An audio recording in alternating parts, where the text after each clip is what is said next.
Viemos aqui hoje para trazer uma mensagem ligada ao manejo de plantas daninhas dentro do plantio de cana-de-açúcar, né? Uma mensagem voltada à situação que estamos vivendo, viveremos e teremos no decorrer do ano. E para isso é importante que a gente tenha bastante confiança, bastante direcionamento, bastante tranquilidade para conversar sobre o portfólio e indicar, no caso dos herbicidas, né, as boas ferramentas que a Corteva tem à disposição. Meu nome é Marcelo Nicolai, eu trabalho numa empresa chamada Agro do Mato, uma empresa focada em consultoria, que eu vou apresentar para vocês. E dentro desse trabalho nós temos a oportunidade, né, de conhecer os produtos, desenvolver os produtos naquela situação pós-registro, né, e levar para o pessoal do campo, para as pessoas que efetivamente utilizam essas ferramentas, as melhores informações possíveis do ponto de vista de posicionamento, do ponto de vista de uso dessas tecnologias, né?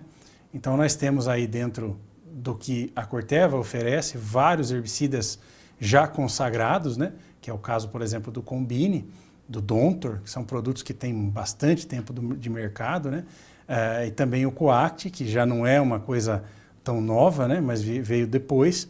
E dentro desses herbicidas, pensando em plantio, nós temos aí uma combinação de duas moléculas, de duas oportunidades muito interessantes de manejo, né? Então, hoje nós vamos conversar a respeito disso, nós vamos mostrar o cenário geral daquilo que o produtor, que a usina se prepara para fazer, pensando em um plantio, né? E os detalhes que são correlatos a você deixar a área em ordem para fazer esse tipo de operação, para fazer esse tipo de modalidade de condução da cultura da cana-de-açúcar, né? E o que você deve fazer passo a passo, pensando num manejo que seja eficaz, que é o mais importante, seletivo, né? E que tenha um custo condizente com aquele que a gente encontra no mercado, dentre as diversas opções de manejo que existem, tá? Então, eu vou mostrar para vocês aqui um material que eu selecionei para essa nossa conversa, apenas como informação geral, né? Eu gostaria de ter um título nessa nossa conversa, e eu sempre chamo de manejo inteligente de plantas daninhas em cana-de-açúcar, né? Uma vez que nós temos uma necessidade de usar bem os herbicidas que temos à disposição, as ferramentas que temos à disposição, e entender que o manejo inteligente nada mais é do que extrair dessas ferramentas o que elas efetivamente podem oferecer, principalmente na questão do residual. É o residual desses herbicidas que vai favorecer que a gente acredite num custo condizente, porque mais dias controlados são uma economia, na verdade, pensando em não haver repasse, não haver refeitura de atividades. Então, o manejo inteligente nada mais é do que você focar numa situação de bom uso da ferramenta, né?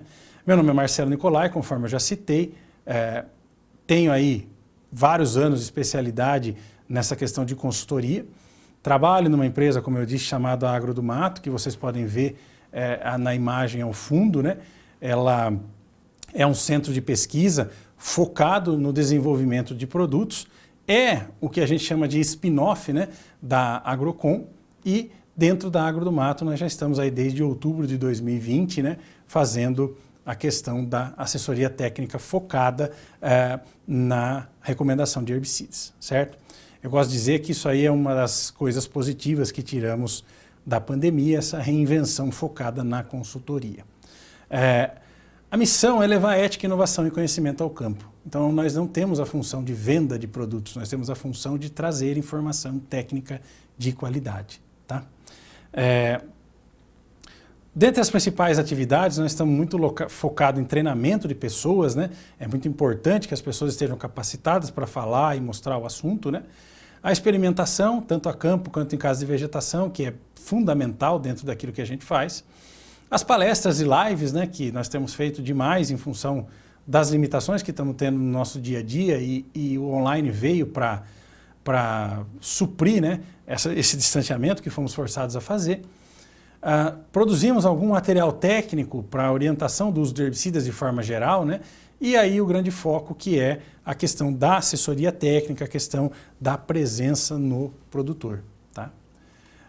Dentre as principais atividades, as principais clientes que nós temos, são várias usinas hoje, nós temos um portfólio amplo de clientes e esse portfólio nos dá a possibilidade de andar todo o Brasil, né? Então vocês veem aqui como que a gente distribui ao longo das regiões produtoras de cana-de-açúcar no Brasil a nossa atuação e isso nos dá a possibilidade de falar sobre diferentes situações de ambiente, de infestação, de chuva, né, que vão ser fundamentais para o posicionamento das ferramentas herbicidas. Isso é um plantio, que novidade, né? Mas esse é um plantio limpo, né? E é algo que a gente bate demais, né? O plantio tem que ficar limpo. Por que o plantio tem que ficar limpo, gente? Não é porque é a operação que a gente investe mais dinheiro dentre os anos que a cultura habita aquele local de produção. É porque você constrói no plantio algo que vai ser perene, né, ao longo de vários anos, possibilitando o maior número de cortes possíveis nessa área. E para que isso seja viável, eu tenho que ter uma cana estabelecida de uma forma condizente e pensando no manejo de plantas daninhas, você tem que ter limpeza nessa área. Então, remanescentes, infestações muito cedo de plantas daninhas indicam a necessidade de catações, de reaplicações e basicamente são sinais, são sintomas de operações anteriores ao que essa foto pode mostrar para vocês, feitas de forma equivocada, tá? Então a nossa principal ideia é que o plantio tem que ficar limpo e dentro desse sentido nós vamos aqui fazer um preâmbulo e uma introdução e uma conclusão daquilo que a gente entende como passos importantes para um plantio bem estabelecido e livre de plantas daninhas dentro desse sentido, tá? Vocês sabem que a meiose é uma estratégia de multiplicação, de renovação do canavial que veio para ficar, especialmente pela situação que a gente vê dos custos, né, de quanto a soja está oferecendo, o milho está oferecendo, é inevitável que a gente trabalhe com meiose daqui até não sei quando mais. A questão de distribuição de muda nas áreas, a questão, inclusive, agronômica desse esquema de trabalho é muito importante. Então, dentro da meiose, nós temos aquilo que a gente já conhece, né, que é a interação entre culturas, aquela situação da gente ter, por exemplo, a crotalária, né, no intervalo entre as linhas mães, que nós chamamos de vão, para manejo desse vão. Isso seria a meiose tradicional, como está elucidado no nosso material. Mas nós entendemos que a interação de grãos com cana é algo que veio para ficar e é algo que dá receita, é algo que traz retorno, seja para o produtor, seja para a usina, né? Então isso veio para ficar. A gente entende que a interação entre grãos e cana-de-açúcar, que nós chamamos de sistema grana, né, é algo que não tem volta, né? Então a gente vai ter que aprender a fazer, vai ter que aprender a trabalhar dentro desse sistema. Vocês veem que nós já temos exemplos muito bons de sucesso nisso, né? E eu sempre sou questionado, né? O que fazer nas áreas de meiose? Eu sempre digo, plante grana, né? É algo relativamente apelativo, né? Mas indica bem o que você pode fazer tirando receita do grão e economizando no seu plantio de cana-de-açúcar. O sistema grana nos dá a possibilidade de preparar uma área muito bem para a cultura da cana-de-açúcar. Então é algo que veio para ficar e é algo que é agronomicamente interessante, ok? Dentro desse sentido, vem uma questão muito importante, né? Que é o planejamento. Sem o planejamento, nós não temos como fazer um plantio de cana-de-açúcar adequado, porque isso envolve a sequência de atividades dentro da unidade, isso envolve a época em que eu vou fazer isso envolve toda a operacionalidade que eu tenho à minha disposição para fazer esse tipo de coisa. Então, eu começo falando, por exemplo, de planejamento. Onde isso fica mais evidente? Na questão da meiose, na questão do sistema grana, né? Então, a linha-mãe, por exemplo, quando eu vou instalar essa linha-mãe, eu normalmente instalo numa época mais seca, né? Eu necessito de irrigação, então isso é uma estrutura que está por trás de você estabelecer uma linha-mãe, né? Mas ela requer uma dessecação antecipada, para que eu tenha tempo, efetivamente, de conseguir preparar essa área no que diz sentido ao manejo de plantas daninhas. E provavelmente essa dessecação antecipada, e eu digo no começo da safra, vai atrapalhar aquilo que eu chamo de esquema de trabalhar na matriz do terceiro eixo. Então, eu preciso estar sabendo que a reforma do canavial vai impactar numa série de coisas e o planejamento é que vai ditar se isso vai ser bem feito ou não. Uma dessecação na época seca precisa acontecer 60 dias depois do canavial colhido, que é para eu ter tempo dessa cana se desenvolver adequadamente e ser bem dessecada pelo glifosato, que é a ferramenta que eu vou usar aí. Depois de dessecado, tanto a cana quanto os remanescentes de mato da área a ser reformada, eu preciso de mais 10 dias para que o glifosato funcione. Então, não tem como eu atropelar essas operações e esperar que a linha mãe fique bem feita, né? É fácil montar um gráfico de planejamento como esse, né?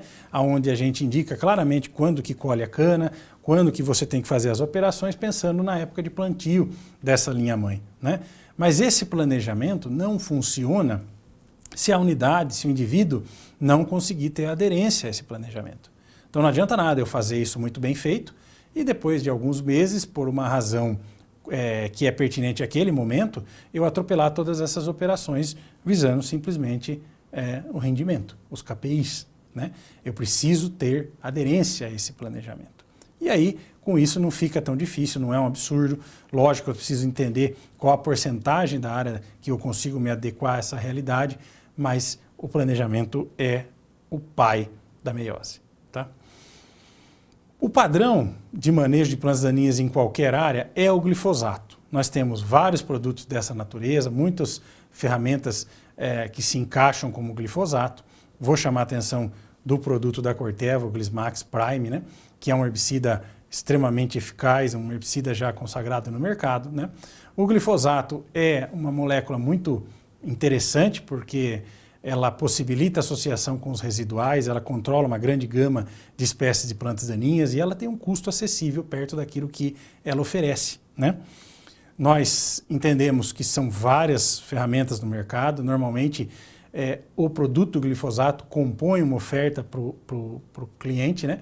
Mas, por outro lado, é um dos pontos onde a gente vê mais negligência dentro do manejo. Então é muito importante que a gente observe esses detalhes que eu estou listando aí, né? Principalmente com relação ao tempo que o glifosato leva para funcionar, eu vou citar. A questão da resistência das plantas daninhas, que vai demandar do glifosato parceiros para o manejo, né? E principalmente a qualidade de água que eu trabalho nessas aplicações, né? A gente vê águas de péssima qualidade sendo usadas, que prejudicam o efeito do produto e que fatalmente geram escapes no plantio, né? A dessecação por si só, gente, é uma fase muito importante do canavial, é uma coisa que acontece a cada 5, 6, 7 anos, então eu não posso perder essa oportunidade, eu não posso atropelar esse momento. Dessecar é tirar a água da cana, é tirar a água daquilo que você quiser. Então, pensando em dessecar, poderia pôr fogo, né? Você vê aí o significado de dessecação, é simplesmente retirar a umidade de alguma coisa. O fogo retira. Mas o fogo é capaz de eliminar a cultura? É capaz de eliminar o colonião, a braquiária, a grama-seda que estão ali? Não, né? Então, infelizmente, a dessecação precisa envolver a questão química, a questão mecânica. Elas são coisas que se complementam, né? E uma planta como essa que vocês estão vendo aqui, que fatalmente eu vou catar num plantio, é sintoma de uma dessecação mal feita. Uma dessecação bem feita, ela é feita em etapas normalmente, dependendo da natureza, da infestação que você tem na área. E quando você vê uma aplicação acontecendo da forma como vocês estão vendo ali, certamente nós vamos plantar essa área no limpo, certamente nós teremos, por exemplo, cana para desmembrar, como vocês veem na imagem, e eu imagino que um planejamento anterior foi seguido e gerou esse sucesso. A área vai ser plantada no limpo.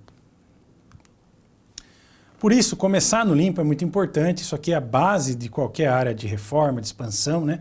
E começar no limpo está ligado ao fato de eu não ter que fazer catação depois, que é algo que custa caro e que muitas vezes a gente não entende, que impacta no custo de herbicida. Economizei no meu herbicida após plantio e tive problema para fazer uma catação depois, ou não fiz uma dessecação bem feita e tive problema com catação depois.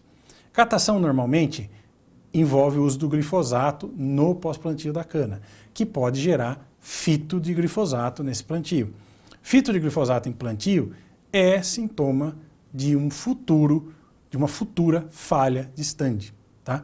Então, esse tipo de situação que é criado pelo fato de não fazer uma dessecação adequada vai impactar no final em falhas de stand, que vai impactar em mais mato dentro do seu canavial e que provavelmente vai indicar uma necessidade de reforma mais cedo, visto que eu não tenho cana onde eu deveria ter, certo?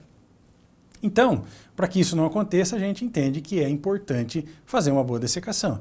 Dessecação é renovação, gente, é começar de novo, é a oportunidade que eu tenho de fazer a coisa bem feita, certo?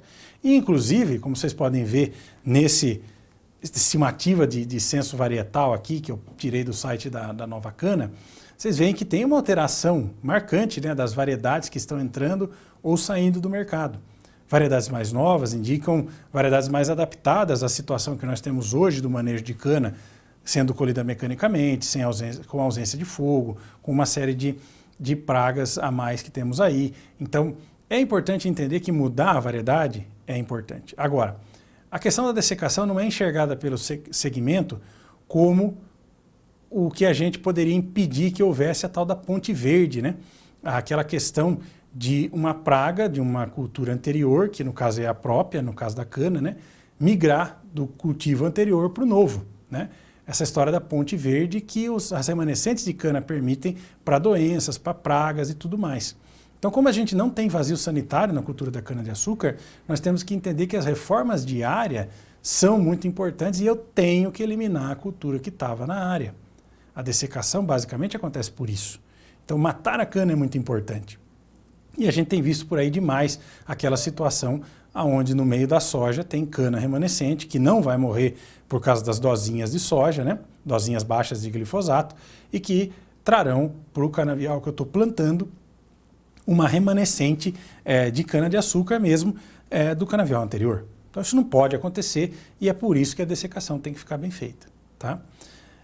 Aqui tem uma imagem mostrando a questão de tempo entre dessecar e você mexer na área, né? Eu citei 10 dias naquele slide do planejamento e eu continuo reiterando essa informação. Aqui fica claro, né, nós temos um canavial que já sentiu a presença do glifosato, porque teve tempo para acontecer isso. O glifosato mata a planta consumindo reservas, né?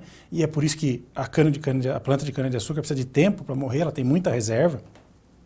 Se eu acelero essa questão de entrada com o preparo, com a mecanização em cima da área, eu dou chance para que a própria cana-de-açúcar divida a toceira que está ali e brote no meio do meu plantio, brote no meio da minha soja. Então é fundamental que eu respeite os prazos a seguir. Entre a aplicação do glifosato e início das atividades mecânicas, ou mesmo do plantio, né, você tenha, na época úmida do ano, de outubro a março, 7 dias de intervalo, e na época seca, de abril a setembro, pelo menos 10 dias de intervalo. Isso é fundamental para uma boa dessecação, né? As doses de glifosato, elas são variáveis em função das plantas que eu tenho na área. Mas como eu vou fazer uma dessecação, normalmente de áreas de reforma, eu vou trabalhar com doses altas. Glifosato se mede em equivalente ácido, é assim que a gente compara diferentes formulações de produto, né?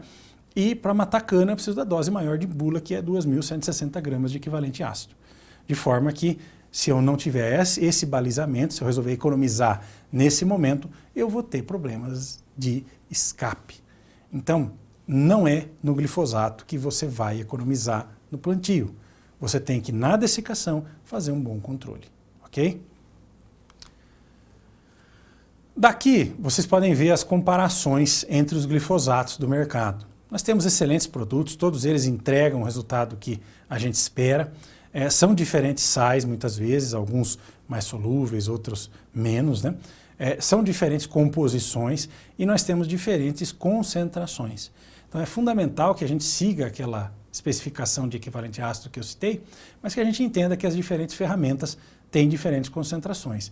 Então aqui você vê o Glismax Prime, é um produto 480 gramas de equivalente ácido por litro, né? Onde eu vou trabalhar muitas vezes com 4, 5 litros desse produto numa dessecação.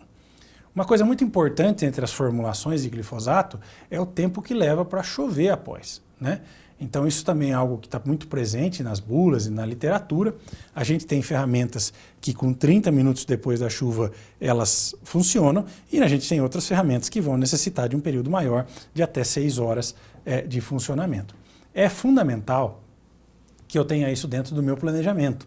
Uma dessecação acontecendo numa época de de fevereiro, março, é uma dessecação que à tarde fatalmente teremos água. Então é um momento para usar uma ferramenta que permita essa chuva mais perto da dessecação. Por outro lado, eu tenho ferramentas que vão levar um pouco mais de tempo e vão ter um conforto maior para usar simplesmente na primeira parte do dia. É algo que o planejamento tem que saber, não é só custo essa ferramenta, né? Quando que eu posso dessecar? Até quando que eu posso dessecar, né? Antes de ter como. Então a ideia é que eu consiga chegar na dessecação com o máximo de folhas possível antes de ter um como formado, tá? Esse é o momento da dessecação. Outra coisa importante é a qualidade de água, né? A gente quer colocar qualquer tipo de água dentro do tanque e não é assim que funciona. A gente tem uma análise, né, que é a análise de dureza de água, que é muito mais importante do que o pH da água, por exemplo, quando a gente leva em consideração a qualidade de água. Toda a cauda, né, que for complementada com água de dureza alta, ou seja, acima de 150 ppm de dureza, como vocês estão vendo na imagem aí, é uma água que vai trazer problema para um produto como o glifosato. Então é fundamental que você analise essa água, entenda qual é a dureza dela, para poder colocar dentro do tanque, tá? Normalmente águas de lagoa, de rio, nessa época do ano que chove bastante, você vai ter sujeira na água, você vai ter argila, matéria orgânica, né? Então não são boas fontes de água para o glifosato, ok? O glifosato é um produto, como eu disse, extremamente necessário nesse momento. É um produto que é sensível a uma série de questões, né? Então a gente lista aqui um pequeno resumo de o que eu devo fazer. Normalmente eu prefiro trabalhar com mais baixos volumes de cauda com o glifosato, porque é uma situação onde na gota que eu vou gerar eu consigo ter mais produto por gota, né? Eu também tenho a questão da tecnologia de aplicação com baixo volume de cauda, né? Observar quanto tempo leva para chover após a aplicação, a formulação já me dá isso. A dureza ser menor que 150 ppm, conforme eu comentei. Algumas plantas daninhas que eu vou ter na área, como principalmente o capim amargoso, são resistentes ao glifosato. Então eu preciso ter produtos parceiros como o aloxifop, o clethodim, que são capazes de controlar essas plantas, certo? E evitar orvalho e poeira sobre as folhas, porque naturalmente prejudicam a ação do glifosato de forma geral. Se eu observar esses detalhes, eu vou conseguir uma dessecação de qualidade, eu vou conseguir manejar a maioria das plantas que tem na minha área sem a necessidade de uma catação. Agora, grama seda. Grama seda necessita um manejo específico, né? E a gente recomenda que, na situação de grama seda, você não faça, no mesmo ano agrícola, a meiose e a soja, né? Não tem como você, numa área de grama seda, ter meiose, porque não dá tempo de manejar a linha mãe. E aí a gente vê uma imagem como essa, com grama seda no pé do plantio da linha mãe. Se você trabalhou com uma taxa de desmembramento de 1:6, você vai ter aí quase 15% do seu canavial infestado de grama seda. Então, a gente fala para não acontecer esse tipo de situação. E no manejo de grama, nós temos alguns tratamentos, como eu estou citando aí, que são efetivos para catar grama seda no meio do plantio, ok? Pensando em precipitação, né, gente, em função da época do ano que a gente trabalha, você vai ter uma apresentação desses produtos, dessa chuva ao longo do ano, e fatalmente você terá como, em função da precipitação acumulada versus a evapotranspiração, gerar um gráfico onde eu consigo caracterizar o que é seca, o que é semi-seca, o que é semi-úmida e o que é úmida, né? Então, para a região de Piracicaba, fica interessante que a gente gera aí até com dados essa informação. Porém, a gente vê certos anos, como foi 2020, aonde pela natureza do ano, né, não tivemos a ocorrência da semi-úmida, passamos direto da seca para a úmida de forma muito brusca o ano passado. Isso bagunçou bastante a nossa aplicação de herbicida, gerou muita catação, principalmente nas soqueiras, né? Mas ainda que tenhamos essas variações, eu preciso, ao longo do ano, respeitar, principalmente no planejamento de ferramentas, esse tipo de distribuição dos herbicidas ao longo do ano, né? Em cima desse gráfico, a gente plota um gráfico de distribuição dos herbicidas ao longo do ano. Aqui eu tenho todas as ferramentas herbicidas do mercado em ingrediente ativo, né? e a gente vê claramente que o portfólio da Corteva oferece duas ferramentas extremamente flexíveis, né? Que são o Combine e o Coact, né? Respectivamente o Tebuturon e o Diclosulan, que são ferramentas que a gente usa basicamente durante todo o ano, né? E quando a gente está falando de plantio, como é o caso aqui, a gente entende que mesmo na seca, mesmo nos plantios de inverno ou naqueles mais tardios de 18 meses, a gente vai ter umidade. Você vai fornecer umidade para esse plantio, porque senão, efetivamente, não nasce a cana. Se eu tenho umidade para o plantio nascer, eu tenho umidade para o meu herbicida gerar residual. Então, dentro dessa forma de enxergar o negócio, a gente dá uma mudada na abordagem dos herbicidas, né? Mesmo no meio do ano, mesmo na seca, eu tenho a possibilidade de usar ferramentas como o Combine e o Coact, que vão oferecer não só essa eficácia, como a seletividade que a gente espera de um tratamento para plantio, né? Vamos lembrar que ao longo do ano eu tenho diferentes épocas de plantio. Nesse momento, eu estou falando de um plantio de 18 meses, né? Esse plantio de 18 meses, ele vai ser plantado e vai entrar na seca. Então vocês veem que o fato de entrar na seca vai ocasionar algumas coisas marcantes que não estão sob nosso controle, principalmente a questão da diminuição de umidade, né? A gente vai ter a temperatura noturna caindo, o fotoperíodo encurtando, e isso vai fazer com que o desenvolvimento do canavial seja menor. Então, eu vou precisar pensar em estratégias de produtos não só que ofereçam seletividade, mas que tenham condição de enfrentar essas transições de umidade, né? E isso é importante ter em mente quando eu faço a recomendação, tanto no pós-plantio quanto no pós-quebra-lombo, né? Dos pré-emergentes que eu tenho à minha disposição, são 24 ingredientes ativos herbicidas que eu posso usar em cana, né? Vocês vão ver que, pelo fato de eu estar trabalhando com plantio, algumas ferramentas vão sair da opção, porque não são seletivas para plantio. As demais que sobraram no gráfico, vocês veem que são bastante opções, elas são ferramentas para plantio, né? E aí você vê como que tanto o Combine quanto o Coact se mantêm como ferramentas independentes da situação, né? Então o gráfico anterior poderia ser soqueira, eu tirando esses herbicidas que eu fiz um X em cima, eu tenho herbicidas que eu posso trabalhar no plantio. Então você vê a flexibilidade que tanto o Combine quanto o Coact oferecem nesse sentido, né? É uma plasticidade bastante grande no momento da recomendação. O início do processo germinativo da planta daninha começa quando ela recebe a luz, o feixe de luz no preparo de solo, né? Ela é exposta à luz, você tem a quebra da dormência dessas sementes e inicia-se o processo germinativo, que consiste em pegar a água do ambiente, né? Amolecer o tegumento da semente para liberar o embrião. Então, tendo água no ambiente, tendo mexido no solo, como é inerente ao plantio, eu vou ter o início do processo germinativo. Muitas vezes o herbicida vai chegar depois que esse processo germinativo já iniciou. Eu posso não estar vendo a emergência dessas plantas no campo, mas elas já germinaram. A maioria dos pré-emergentes que temos à disposição necessitarão de um produto parceiro capaz de fazer o controle em pós-inicial, né? Então essas plantas que a gente chama que estão na germinação branca, né, elas vão precisar de um inibidor de fotossistema 2 com efeito pós-inicial, complementando esses tratamentos de plantio. Então, dos produtos que nós temos listados, a gente tem 5 que se encaixam nessa descrição. E claro, a hexazinona é um produto muito eficaz nesse sentido, mas que a gente tem um certo cuidado em solos mais arenosos, de forma que se destacam bastante o uso da atrazina, da metrina e do diuron, tá? Esses produtos precisam estar juntos do produto recomendado em pós-plantio, porque eles fazem essa complementação do pós-inicial, certo? Então todo plantio tem que ter o pós-inicial. Nós fazemos as misturas em cana-de-açúcar para buscar a questão de controle de folha larga e folha estreita, para buscar a questão de pegar o pré-emergente, como eu citei, e o pós-emergente, que na verdade muitas vezes é essa germinação branca que eu acabei de comentar, né? E eu também olho para a questão de posicionamento no perfil do solo, né?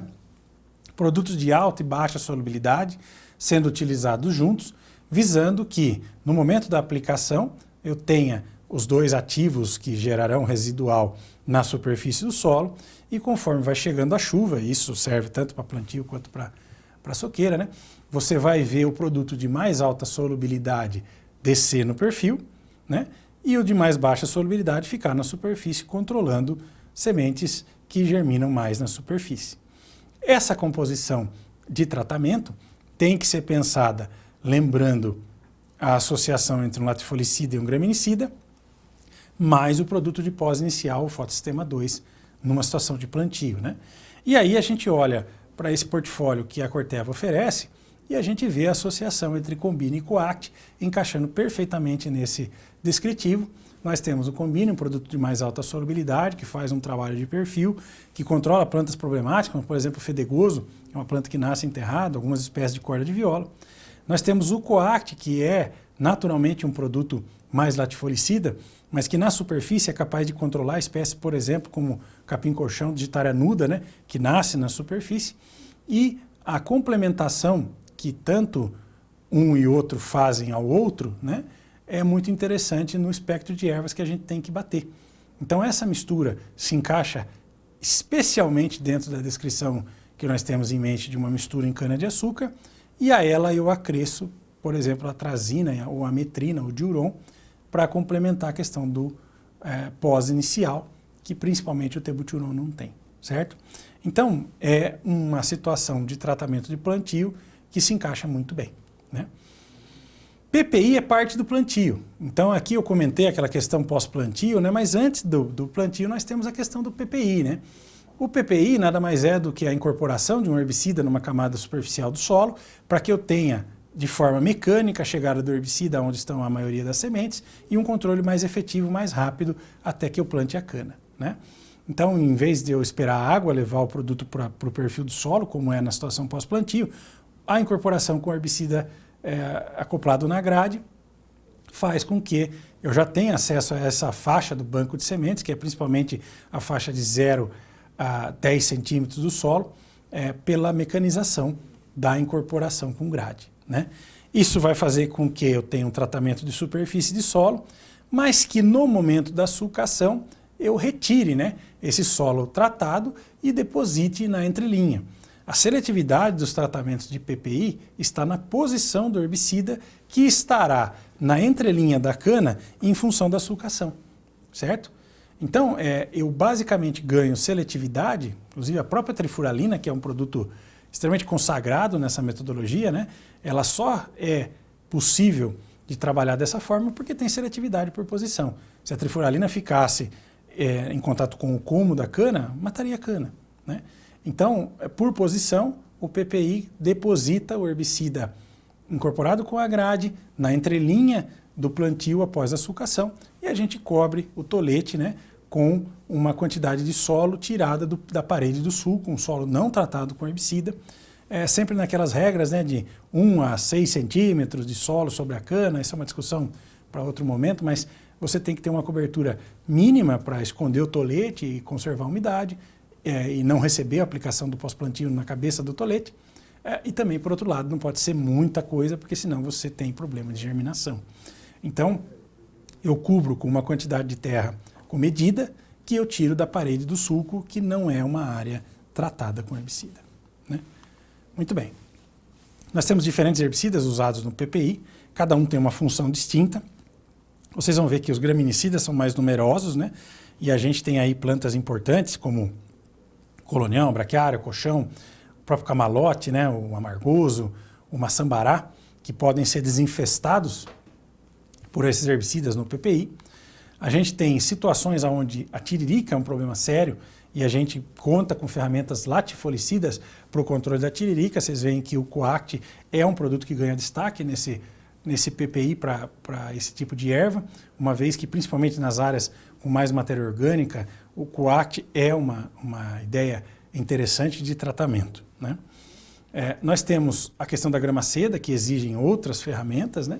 E aí a gente busca alocar em função da infestação. Lógico, alguma ferramenta que eu uso para tiririca ou para grama seda acaba pegando por tabela outras plantas, né? Então você vê aí na questão das folhas largas, que é muito evidente, né? Nós temos aí espécies importantes que são controladas pelos latifolicidas no PPI, que você abaixa a pressão de infestação, e mais uma vez o Coact, como produto latifolicida normalmente, faz um controle muito interessante no sentido de reduzir a pressão de infestação dessas ervas antes do plantio da cana, tá? Quando eu efetivamente estiver plantando, né, eu vou ter um plano de manejo da cana-planta que é basicamente baseado no histórico que eu tenho da área, para eu saber o que é que veio de herança da área anterior.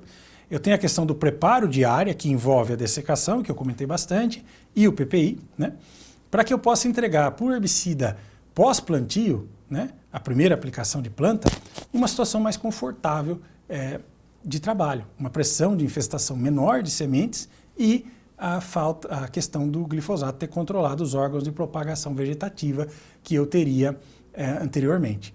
De forma que, se eu fiz um bom preparo de área, eu vou ter uma facilitação muito grande do meu herbicida aplicado em pré-emergência pós-plantio. A questão do quebra-lombo, que é uma operação visando colheita, né, complementa o meu herbicida pós-plantio. Então, na verdade, na cana-planta eu vou ter duas aplicações pós-plantio, uma que é a primeira de planta em pré-emergência, a outra que é a segunda de planta em pós-quebra-lombo, e uma pode complementar a outra, tanto no sentido de manejo das infestações, quanto no sentido de posicionamento dos diferentes residuais. E, obviamente, eu posso ter que complementar isso, principalmente para folhas largas problemáticas, como mucuna e mamona, né, durante o desenvolvimento do plantio. E aí, a Corteva oferece ferramentas muito interessantes para esse tipo de manejo, como o Dontor, por exemplo, que é extremamente seletivo para a cultura da cana-de-açúcar e complementa muito bem o manejo das ervas que eu citei, tá? Os herbicidas de cana-planta, de forma geral, tanto pós-plantio quanto quebra-lombo, estão listados aqui. Eu chamo a atenção aí para a presença tanto de Combine quanto de Coact nas duas situações, certo? Então são produtos extremamente flexíveis pela seletividade que tem, né? Quando eu penso numa área de plantio, né, fiz lá o plantio, tenho que colher essa área, conforme eu comentei, eu vou precisar passar por uma operação de quebra-lombo para viabilizar, né, o nivelamento de solo para a colheita. Então, depois que eu fiz o plantio e quebrei lombo, eu vou necessitar de uma nova aplicação. A gente defende demais que esse herbicida pós-plantio seja acoplado no equipamento de nivelamento, né? Então, o herbicida aconteça simultaneamente à operação de nivelamento, à operação de adubação, de parcelamento da adubação no pós-quebra-lombo. Para que isso aconteça, eu vou olhar detalhes desse equipamento, né?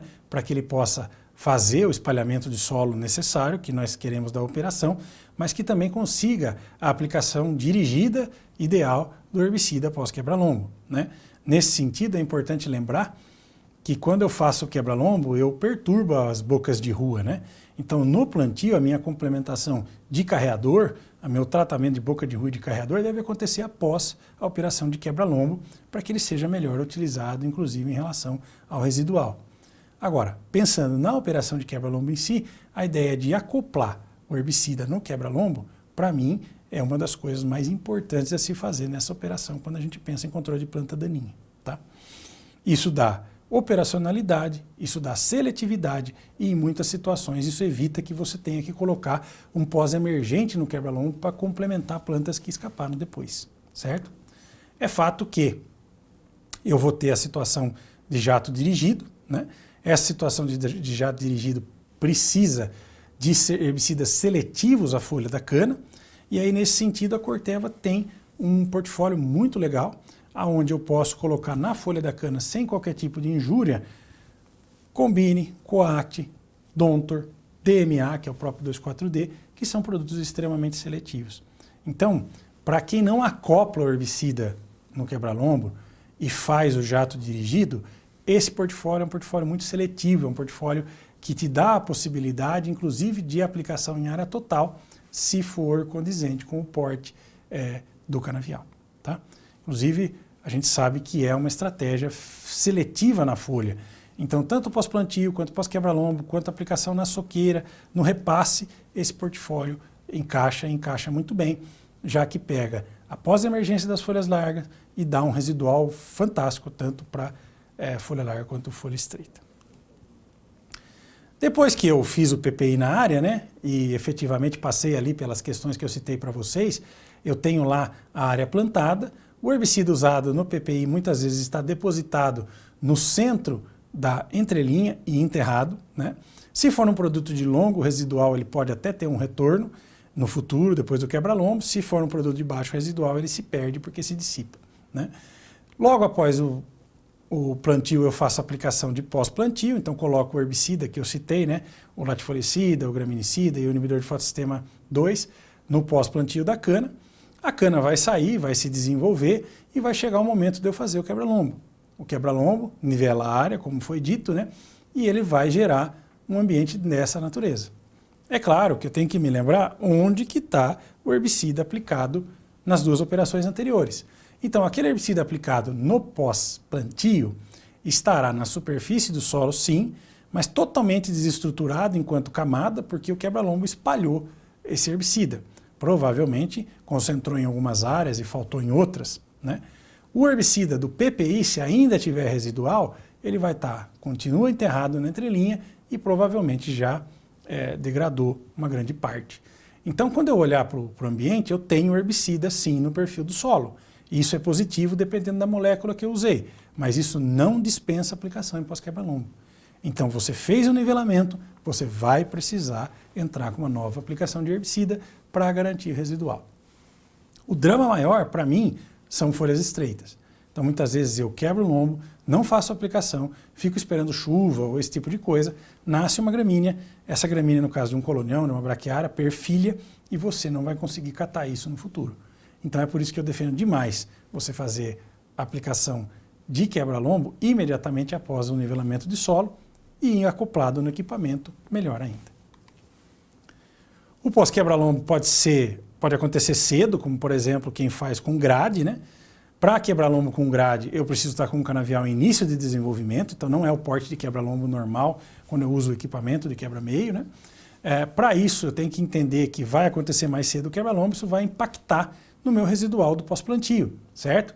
Então a ideia é que se eu tiver que fazer um quebra-lombo cedo, seja porque eu faço com grade, seja porque eu não tenho equipamento para cobrir toda a extensão de área dentro de um prazo normal e eu preciso quebrar lombo mais cedo para abrir essa janela, eu vou olhar para essa situação e entender que o meu tratamento pós-plantio pode ser de residual mais curto, pode ser em doses mais comedidas, né? Pode envolver produtos que não tenham um residual tão longo, e aí no pós-quebra-lombo eu vou investir mais, porque ele vai durar mais tempo, né? O canavial vai ter mais tempo de desenvolvimento até fechar, e aí eu penso em produtos que tenham um residual mais longo, né?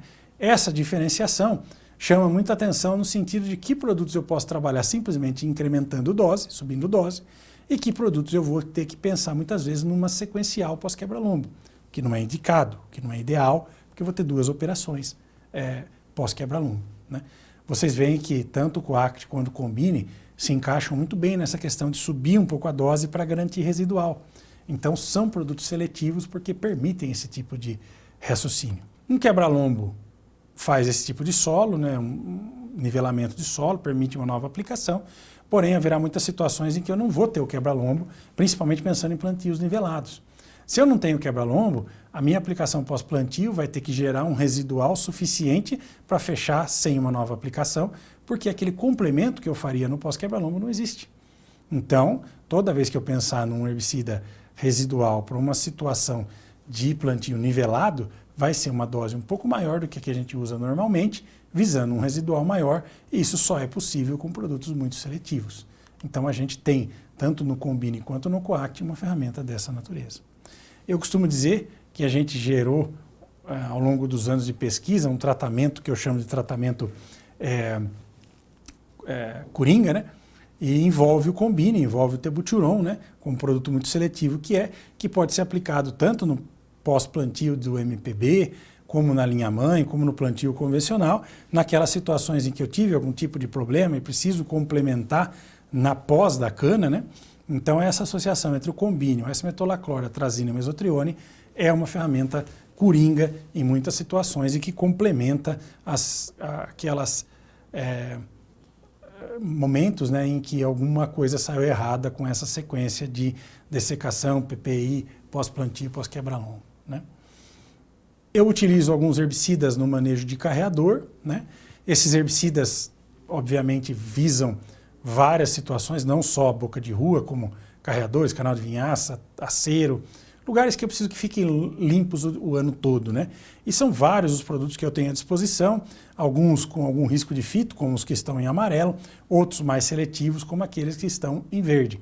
Aí o ideal é associar esses produtos, e não no tanque, mas sim ao longo do ano, para que eu possa, com 2 aplicações, uma logo após o corte ou plantio da área e a outra em complementação no final do ano, manter o carreador limpo, a boca de rua limpa, né?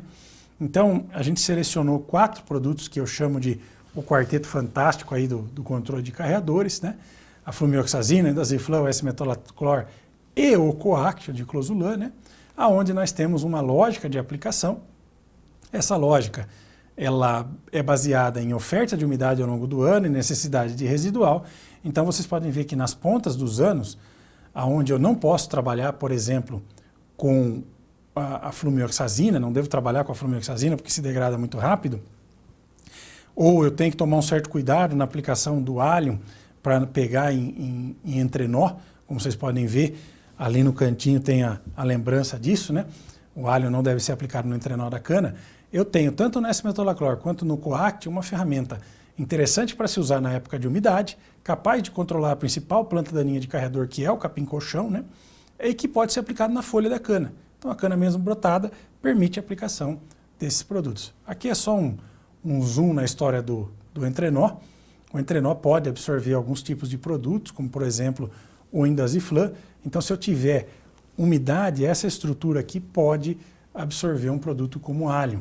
Então, a gente evita essa aplicação e usa produtos mais seletivos, como, por exemplo, o coact na boca de rua, com cana brotada ou com cana com entrenó formado e muita umidade. Eu tenho aquelas ressalvas para as culturas que eu citei como culturas de rotação, né?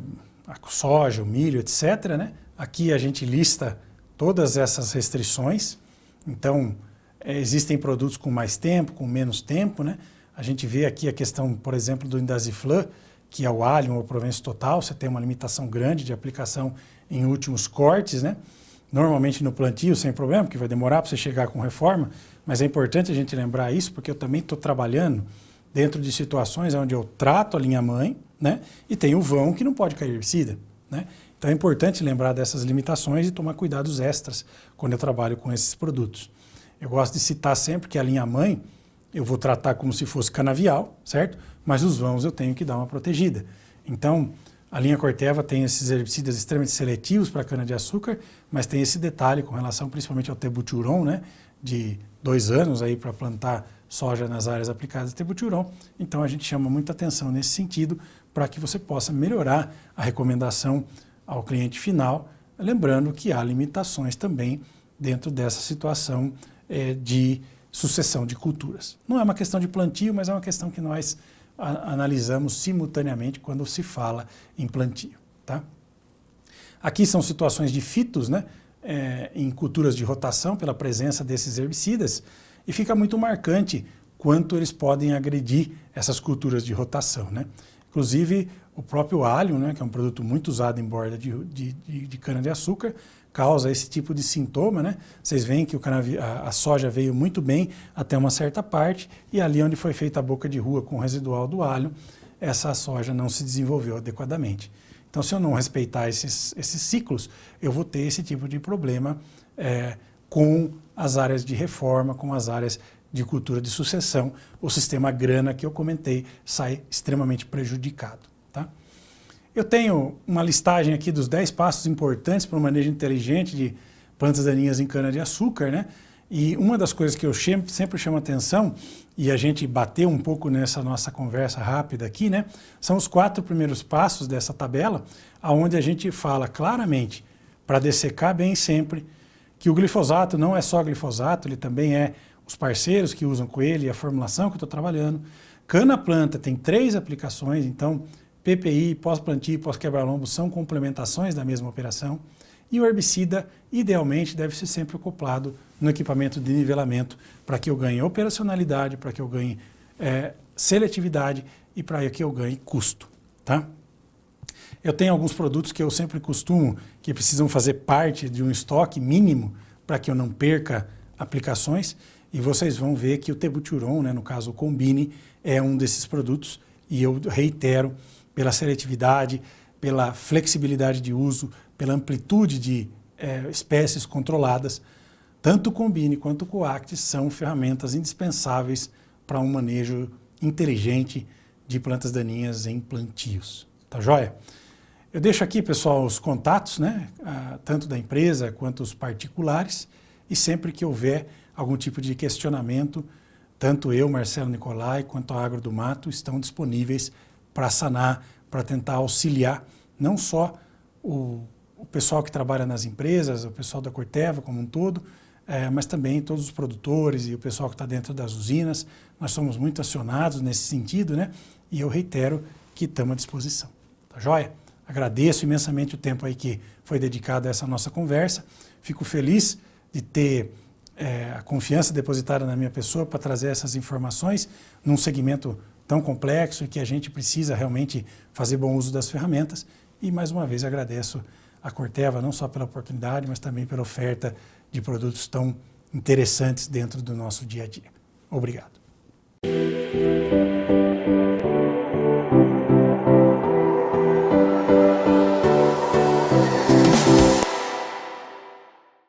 Atenção, produto perigoso de uso agrícola. Consulte um agrônomo. Venda sob receituário. Leia o rótulo e a bula.